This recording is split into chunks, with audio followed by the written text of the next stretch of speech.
Big shout out to Tommy V in Michigan. He was on fire this morning. Okay, thank you, Tommy V in Michigan. Yes, sir. If you share my prayers. Tommy V's on. Yeah, we'll jump over there. How about that?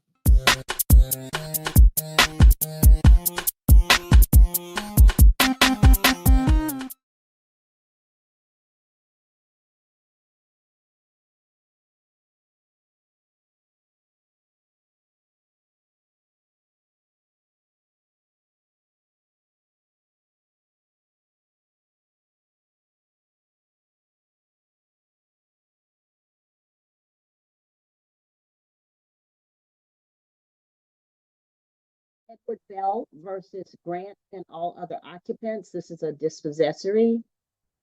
Good morning, Your Honor. Grace Barksdale, ready for the plaintiff.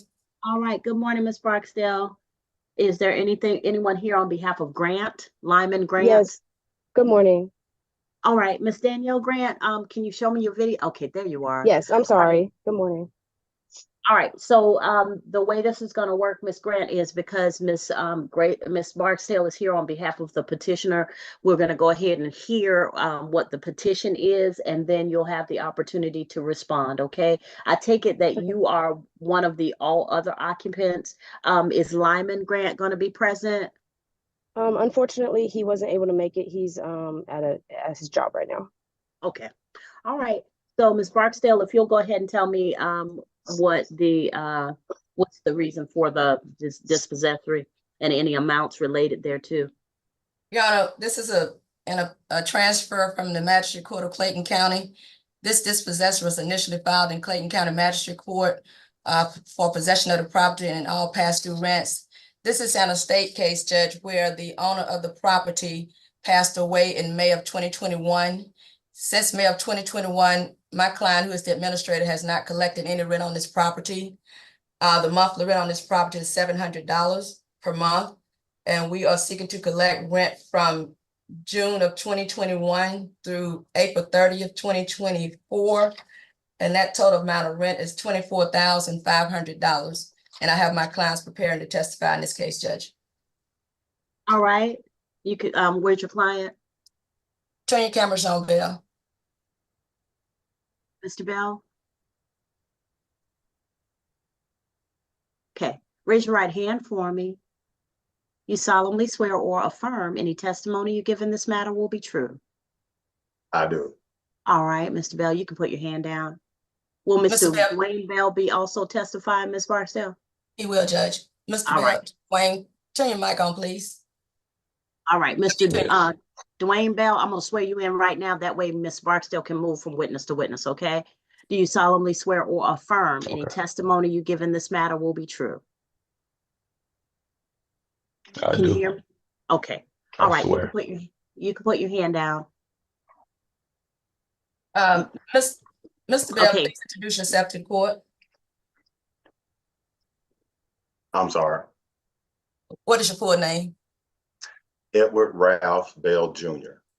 And Mr. Bell, you brought this dispossessory on behalf of the estate of Eddie Bell Sr., who is your deceased father, and Eddie Bell Jr. as administrator of this estate? Yes, ma'am. And what is the date of your father's death? May 29th.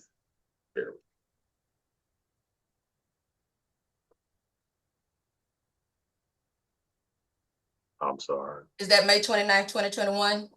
May 29th, 2021. And Judge, I've uploaded the death certificate and orders in this file, so Ms. Grant should have those documents. Did you receive them? Yes, ma'am. Thank you. Okay. And at the time of your father's death, Mr. Bell, did he own the property known as Forest Park, Georgia? Yes, ma'am. And is that address located in Clayton County? Yes, ma'am. And to your knowledge, did your father lease this property to Lyman Grant and Danielle Grant? Yes, ma'am. And do you know the date that the lease was signed by the Grant? What year at least? Around 2017. 2017. And as far as you know, the Grants have been in this property since 2017. Yes, ma'am. And do you have any personal knowledge of the monthly rent on this property? Around the first of the month, $700. $700 for monthly rent and it's due on the first? Yes, ma'am. And since your father passed in 2021 of May, have you all received any money on this property from the grants? No, ma'am. Did you all demand that they pay or vacate? There was a date that we made them aware of to pay. Yes, ma'am. And did they pay? No, ma'am. Did they vacate? No, ma'am. And then you caused this dispossession to be filed against them for non-payment of rent? Yes, ma'am. And at the time of filing this dispossession, you filed it on June 8th of 2023? Yes, ma'am. And you had filed it for the entire year of June 2022, and now you want in 23 and up through 24 of April 30th? Yes, ma'am. And with that rent being $700 per month, are you asking the court for $24,000? Yes, ma'am. $24,500 for past due rent through April 30th? Yes, ma'am. And you're asking the court for a writ of possession on April 30th at 11:59 p.m.? Yes, ma'am. Okay, now you've gotten the answer from the grants, correct?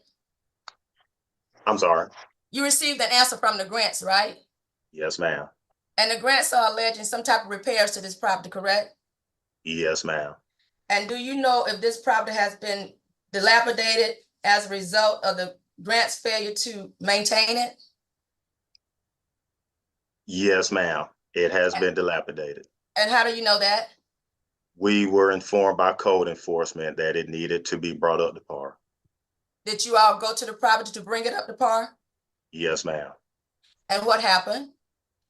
The day we came to get everything together, we were met by opposition by Miss Lyman Grant and Danielle Grant and Mr. Lyman Grant.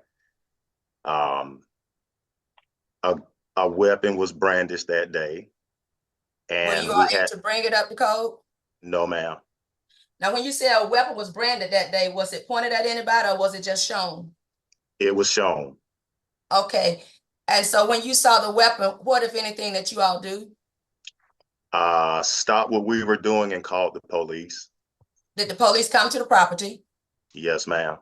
Okay. And did you all continue to try to keep the property in repair, or what happened, if anything, after the police got there? No, ma'am. That was the last attempt, first and only attempt to try to clean the area. After that, it's been, no, we have not been to that property after of that date that I can recall. And it is did you all sign a new lease with the grant since your father's death? No, ma'am. So your dad died in 2021 and there hasn't been a new lease signed since he died? That's correct. And you're asking the court today for possession of your property on April the 30th, 2024? Yes, ma'am. And you're also asking the court for a money judgment of $24,500? Yes, ma'am. Your Honor, that is my case for now, and I'll use Dwayne if I have to as a rebuttal witness. All right. Ms. Grant, you have heard the presentation of the plaintiff's case in this matter. Did you wish to present on behalf of yourself in this case? Yeah, I can present facts. I have some records of my own with dates and information that's more accurate. Okay, when was the last time that you made a payment in this case? We paid to Edward Bell Sr. Via his P.O. Box, June 2021. We were unaware that he had passed until we had a ring. We were currently out of town and we had a ring notification of some people that had parked and started walking around the property. And then per that ring communication, my husband and Mr.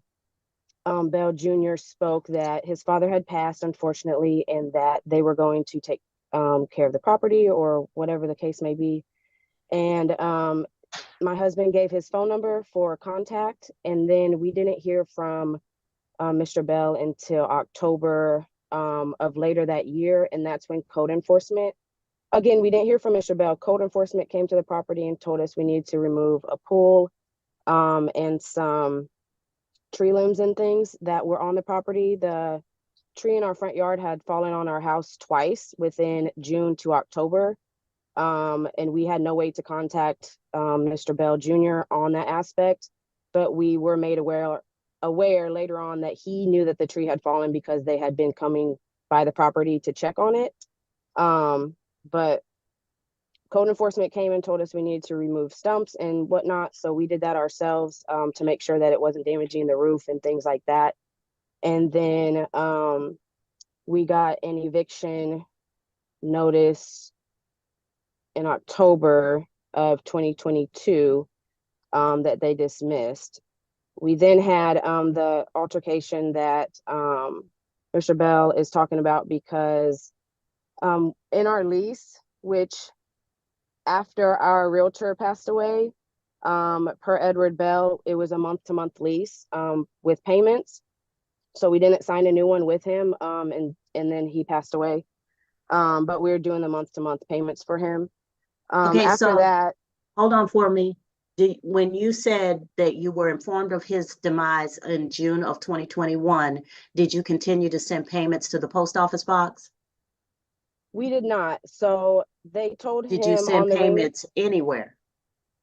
We kept the payments until we knew who to give them to because we were addressing them to Edward Bell Sr. and he didn't give us a way to pay aside from the P.O. box that Senior had for us to drop off to send our rent to. Edward Bell Okay. Jr. only took my husband's phone number on the Ring camera, and then we didn't hear from him or have a way to contact him until October when code enforcement came. So when you say on the Ring camera, did your husband come out and speak with Mr. Bell Jr. and he just left him standing on the porch and spoke through him through the Ring camera? We were currently driving to Missouri. That's where our family is from.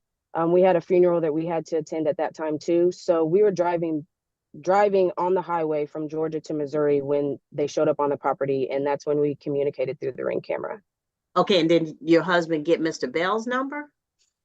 He didn't give his phone number. We gave him our phone number.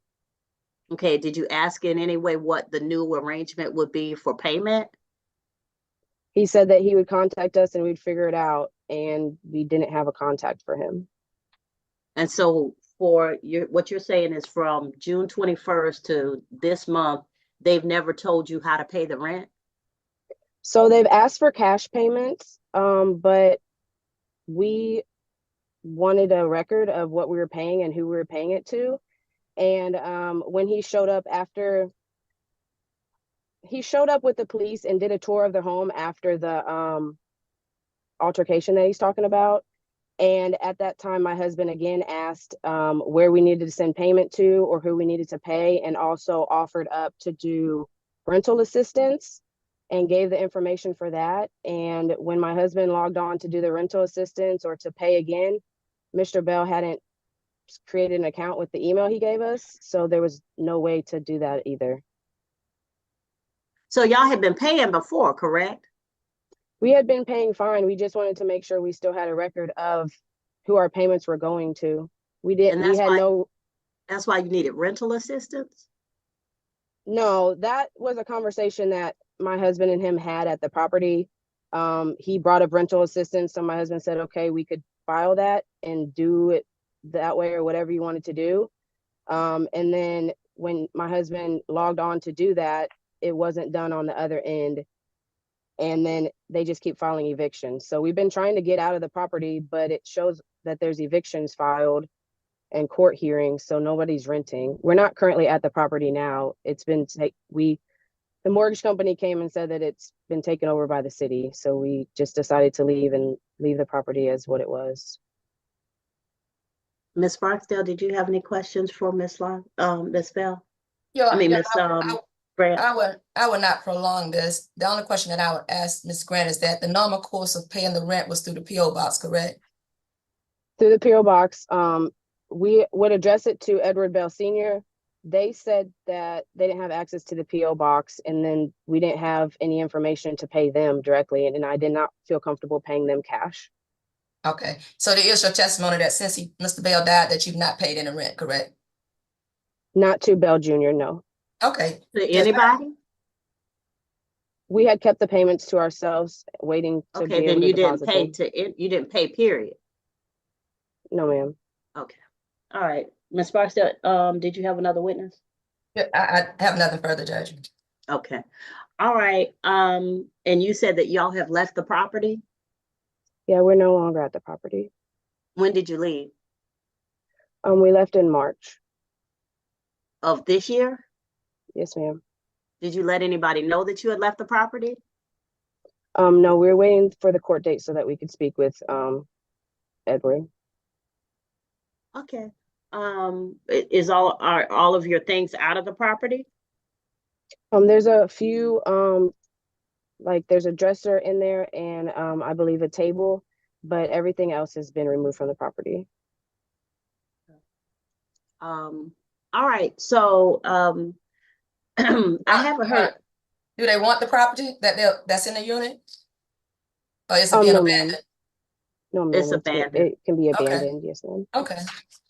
All right, so the court haven't heard nothing that prevents the writ of possession from taking place and the judgment. The court is going to grant an instant writ of possession because you said that you have quit the property, and as such, you have no interest in the property at this time. So the court will grant the writ of possession instanter and judgment for $24,500 against Miss Danielle Grant.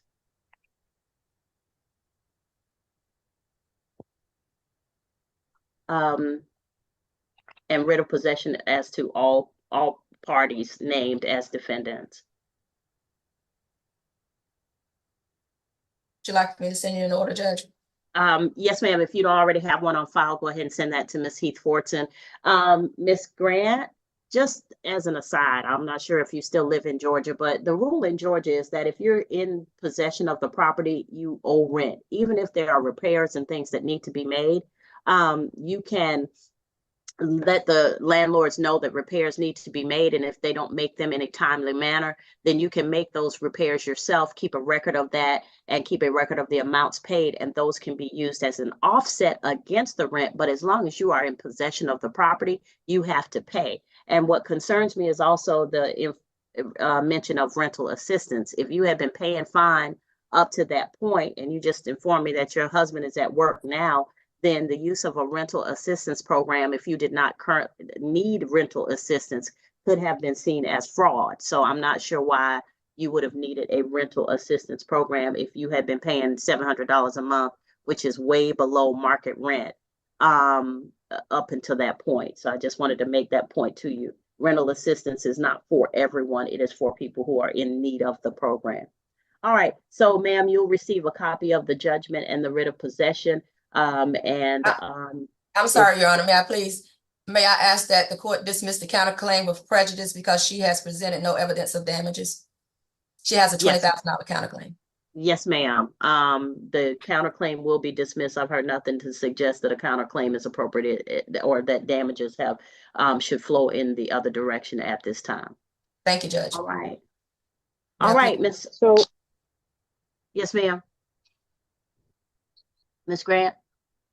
I had questions because the counterclaim was due to HVAC issues, plumbing issues, and the tree falling on the home twice that we had to remove, that they weren't. Did y'all pay $20,000 to get those things done? Yes. We've been at the property for 7 years. I got that, ma'am. But did you have receipts? Did you let the landlord know ahead of time? We did let him know, and that's when we wouldn't hear from him. Okay, do you have something that shows that? I can get the receipts. They're digital now because we've moved and stuff. So I have copies of them I can send in. Okay, we're not doing a send in. Let's do it now. So you said that you are owed $20,000 for repairs that you made to the property. Those would work as an offset against the $24,500 if you can prove them. All right. So the first thing that happened, what was that?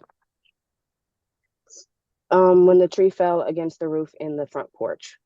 Okay, is this when they tried to come out with code enforcement?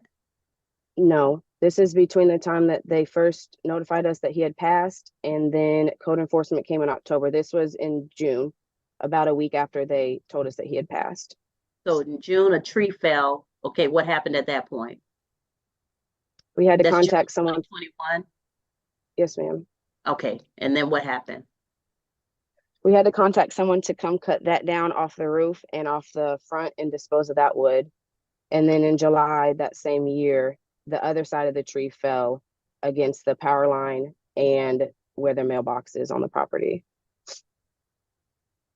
Okay, so you gave notice to Mr. Bell Jr. that there was a tree on the property that needed to be taken care of? We didn't have his contact at that time, but he let us know that they had been circling the property. They told us that they saw the tree, and that's when they called code enforcement. Okay, did you send a notice to the PO box? No, ma'am. Did you have any other way to contact them regarding issues with the property? Not until after the first eviction filing, when they showed up and gave the phone number to my husband. Okay, so how much was that for that? Okay, and you said the other side of the tree fell? Y'all didn't, the Yeah, guy it didn't split. come out and get the whole tree at that time? No, they didn't stump it down. So he just removed the part that had fallen and he left the rest of the damaged tree? Yeah. Okay. All right, how much did you pay for that? The first was $5,000. Do you have a receipt? All of my stuff, unfortunately, is in Georgia. I had to come back to Missouri to help with my grandmother. You said it was digital. You don't have copies of it, pictures of it, anything? I'd have to search through my phone files. Okay, I'm ma'am. sorry. It's been a This long. is your court date. This is the date you're supposed to be ready for court. Yes, ma'am. Unfortunately, I had to leave in December due to domestic violence. So all of my stuff, I have a new phone. I don't have copies of that stuff on my phone. So I'm doing this digitally in Missouri to try to make sure that everything is taken care of. Okay, you said Mr. Grant was at work. Is he not participating in this process at all? He just started a new job, so he wasn't able to have this time. So I was just coming to represent. Okay. Because I want to be clear that your presence here, you're named as one of the all others, but the fact that you've appeared and you kind of put yourself into this process means that you're the one that the judgment will be against. You understand that? Okay. Now, but Mr. Bell, he's the one who filed the answer, or did you file the answer? Well, the first answer from June, we both filed one Okay, back. so both your names are on that. Yeah, this one from February, I don't know what he answered back. I wasn't at the property. Okay, but you think he filed the answer, the second one? Well, this is the third one. The one that you're with us now, this is the third one. So the first one Okay. we both filed, and the second one we both filed, and this third one, I don't know what he's filed. Okay. Ms. Heath Fortson, can you look at that for me? All right, so you said you paid $5,000 for the tree, and then it fell again? And then it fell, the other side of it fell. Okay, how much was that? That was only So 2,000, I'm sorry. I'm sorry, I'm just trying to figure out how y'all paid $5,000 for one tree, and he didn't even get the whole tree. That's the quote that they gave us. The other people weren't going to come take the tree off. They said it wasn't within their, I guess, insurance purposes with it being on the home and things like that. Okay, and then the second time someone came out, was it the same company? No, we had to buy the tools to cut it down ourselves. We had What to buy a tools saw. did you buy? We had to buy a chainsaw and a pole saw to get the rest of it off. Okay, now I own a chainsaw and a pole saw, and that's not $2,000 worth of saw. So how did you get the $2,000? That's what my husband paid for the stuff that he got and Right. help to try to get the tree down. Where did he go get it? Just Home Depot, I guess. I'm not sure. He just bought the 2 saws and then he had a guy from down the street help us get it. So you bought the saws. Like I said, my household owns a chainsaw and a pole saw. I don't think we paid $2,000 for them brand new. So how much did the guy from down the street charge you for labor? I think he gave him a couple $100. All right, because this is the concern that I have. Y'all, this is $7,000 that y'all have spent getting one tree off your property, but you didn't pay rent that you have been paying just fine up until that point. It's starting to sound not quite right. I understand. We would have continued to pay it, but they wanted cash and they didn't tell us where to pay. They Our wanted June you to check, send it by Cash App, or they wanted to come by and pick up an envelope of cash every time? he just told my husband that he could pay him cash. I wasn't going to Okay, send cash in the mail and he didn't give us an address to send anything. did y'all ask for, okay, if we give you cash, you're giving us a receipt? Yes, that was in the conversation. Okay, but that never went forward. No. Okay. All right. So what happened next that makes up this $20,000? Our HVAC, the water heater is not connected to code with how the gas line is supposed to be. So we've had HVAC, a guy named Max has come out to work on that a couple of times. Then after the gas company came out and locked it because they said it was not to standard or code or whatever the term may be, they locked it. So we had to put in AC units and find a way to get heating in the house ourselves. Okay, HVAC and water heaters are separate. So a water heater is a separate unit that's not connected to HVAC. It may be gas powered, but it's not connected to HVAC. So you just said that your water heater had an issue and then y'all had to put in the heating system. So separate those for me and tell me what happened. So we didn't put in a heating system within the property. We've used heaters and air conditioning units in the home to heat and cool the property. They locked the gas, whatever it's called, to the water heater because they said it wasn't to code, and the gas is what heats the property as well. Okay. So what prompted somebody to come out from the gas company? They said that they had to do their yearly inspection, and I don't know what the difference was between when Max would come out and work on it and fix it and the actual gas company, but the gas company said it was not, they couldn't continue to have it operate that way. And Okay, then he so put an actual lock on it. the gas company comes out and does a yearly inspection? It was, we had Gas South first, and then the Georgia, I believe Georgia Power was the other one. And they come out, the gas truck with the logo and everything comes out and does a yearly inspection? Because my experience, and if I'm wrong, somebody's gonna tell me, is that unless you smell gas or you have some other issue, you call them, but they don't, like, I've never had them just come out to inspect our gas appliances. Yeah, Max. So there was a guy that the realtor was using named Max. And when she passed away, she sent the information to us to use him.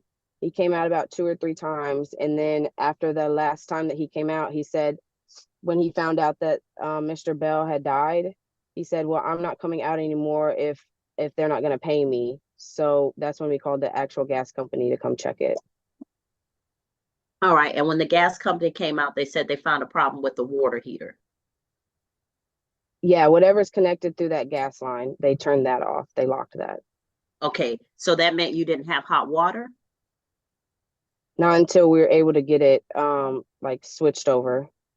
When was that? It was about like two months. It wasn't a long time for the water. And when you say switched over, what does that mean? We were able to get it like reconnected to just the water heater, not the heating coils of it for the actual like heat and air in the house. Okay, so you separated it, so you now had water heater run by gas power only, and then you had to do something separate for heating and air conditioning. Yeah. We weren't able to run it through the same. How much did it cost you to get the water heater back on? That was about $1,200. Who did that work? I have to get the receipt, has his name on it. Okay, did it It's through my require you to husband's buy stuff. a new water heater, or were you able to use the same water heater? They used the same. They had to like put a different faucet Valve? thing. Yeah. Okay, and so you're saying, did you call a company or like an individual came out and did that work? It was an individual. Is it somebody that you know who like does this work regularly, or is just somebody in the neighborhood who said they could do it? We had just Googled some people that work on those kind of systems. All right, and when was that you had this done? That was my daughter was born. It was September to October of 2021. Okay, did you let anyone know that you were having trouble with the water heater for the landlord? That was within that time frame that we didn't have contact with him. Okay, all right, and then you said the HVAC system. So now the HVAC system has come off of gas power. How are you dealing with HVAC? We were using space heaters for the rooms when we were in them, and then the air conditioning, we had air conditioning unit in the back bedroom. And how long did that go on? That was until October until current. Okay, so you haven't had the HVAC fixed? No. Okay, all right. And was there anything else? So that brings me to 8,200. Where's the rest of the 20,000? I think initially my husband was just filing for like emotional distress and all that stuff. It doesn't have to be at the 20,000. No, ma'am. We don't give emotional distress on a dispossessory. You have to have you have to have actually had to make repairs and paid to make those repairs, or done the work yourself, or some combination of thereof. And you got to be able to document what you paid and what you did. And that's after giving notice to the landlord. Ms. Barksdale, did you have any other questions for Ms. Grant? I do, Judge. I want to know, Ms. Grant, you said you purchased heaters to get warm by? Yes, ma'am. Where are those heaters now? They're in a storage unit. At your storage unit? Yes, ma'am. So you're taking those heaters with you, right? That my husband had put them there. We can bring them back to the property if need be. No, you've already taken them away, right? Yes, ma'am. And you said you had an AC unit in the window. Where's that unit?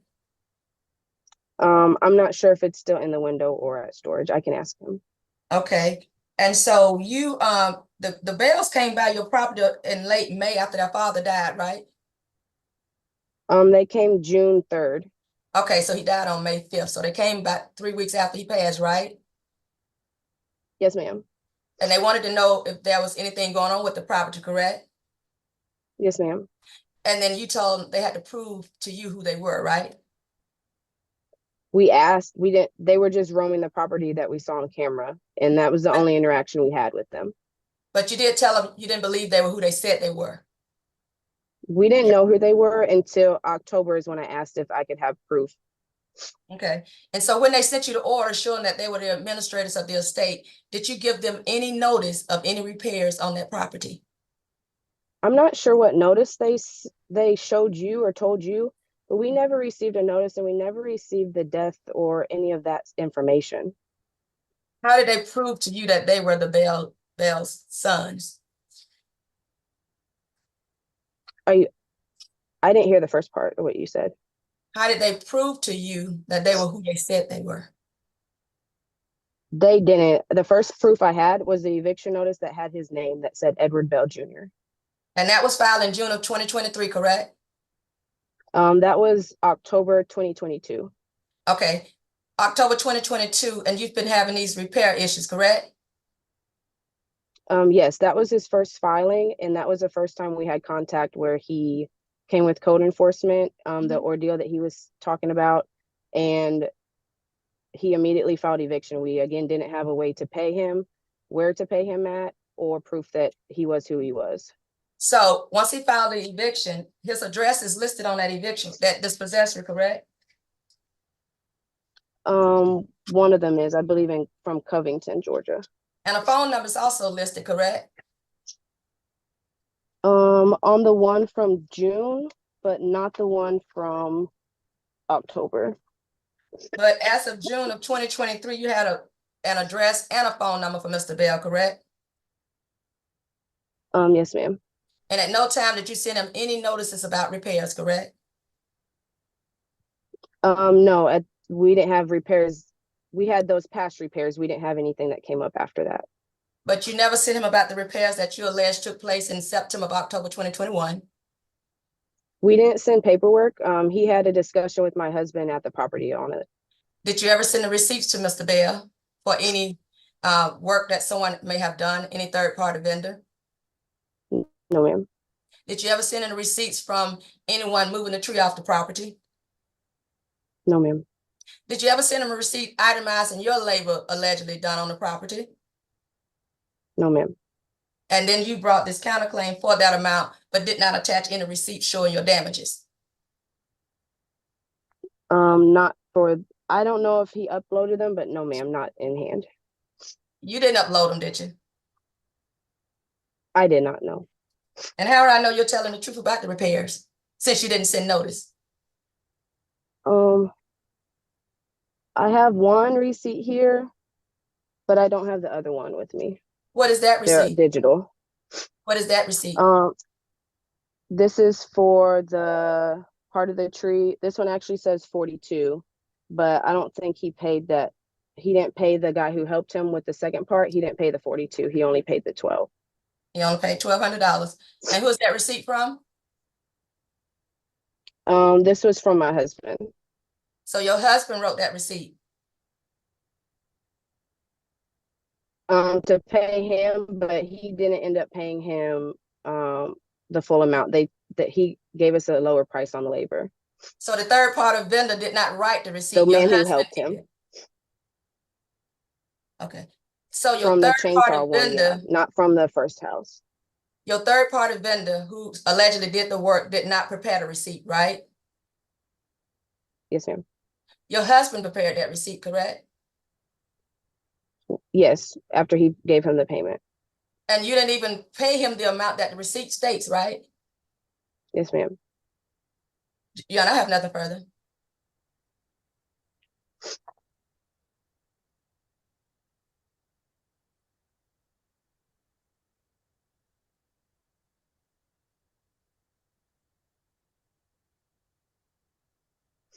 I would be objecting to any amount on her counterclaim since she did not give us notice, Judge, and she didn't prepare the receipts to give out my client either in person or prepare him for this trial. She didn't upload them in e-file, so we don't have any knowledge of what receipts was done. We don't have any real knowledge of the repairs on the property because had she let us know she had vacated, we could have inspected the property to see what was going on in that property, but we have not had an opportunity to even go inside that property since the father passed in May of 2021. All right, That's not true. Miss Grant. Edward, Did you Edward give did them? a walkthrough with the police. Okay, He that did was a full back. walkthrough. That was back when you all still occupied the property. Is that correct? Yes, ma'am.